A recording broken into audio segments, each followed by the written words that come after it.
Good day, sir. My name is Restaurant San Antonio, and I'll be performing the red line procedure for assisting the client with the use of an incentive spirometer. So, in the assessment phase, the first step is to identify the clients who may benefit from the use of an incentive spirometer, especially those who have an existing pulmonary disease, those who are overweight, or those who have a debilitating chronic illness. Then I'll assess the client for confusion, for malnutrition, for cognitive impairments, and for decreased necessary motor skills. Then I'll assess the client's respiratory status, which includes their symmetry of their chest wall expansions, their respiratory rate and depth, their the level of their sputum production, and their lung sounds. Then I'll assess for their level of pain and review the primary healthcare providers' orders for an incentive spirometer. Now, the nursing diagnoses for this procedure includes impaired gas exchange and ineffective airway clearance. Now we can move on to the planning phase. So, first step in the planning phase is to determine the expected outcomes following the procedure, and they include that the patient demonstrates the correct use of the IS, that the patient reaches the target volume and the number of respiration per hour, and patient the patient's the patient has an improved breath sounds. Then I'll explain the procedure to the patient and their family if they're present, and then I'll indicate to the client where the target volume is on the spirometer, and if possible, I'll demonstrate how to use it to them. Then lastly, I'll gather the equipments needed, and the equipment can be flow-oriented IS or the volume-oriented IS.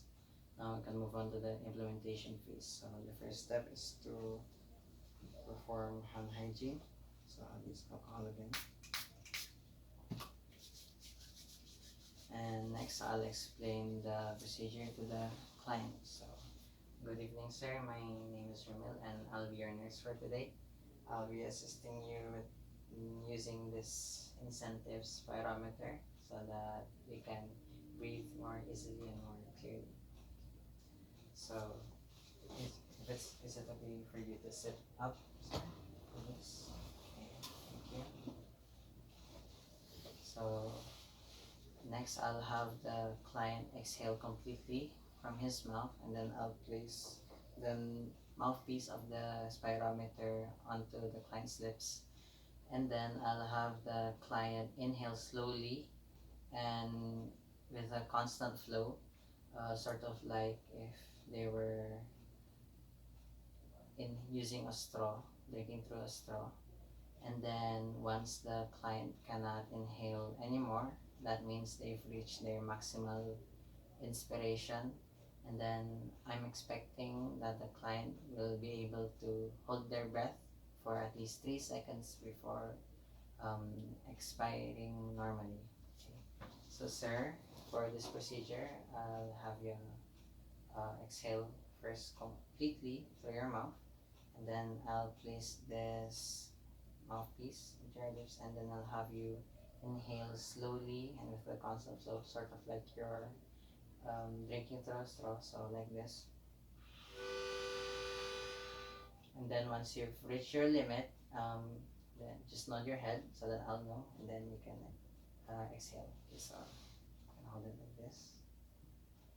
Okay, so first exhale completely. Then inhale slowly. Make sure to nod once you've reached your limit. Okay, now you can exhale. Alright, thank you, sir.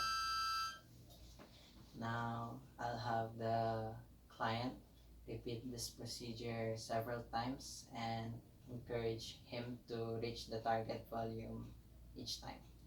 Then I'll remind the client to do their IS exercises for 5 to 10 times, following with the controlled coughing exercises as ordered by their primary healthcare officer. Then I'll leave the IS within their reach before performing hand hygiene.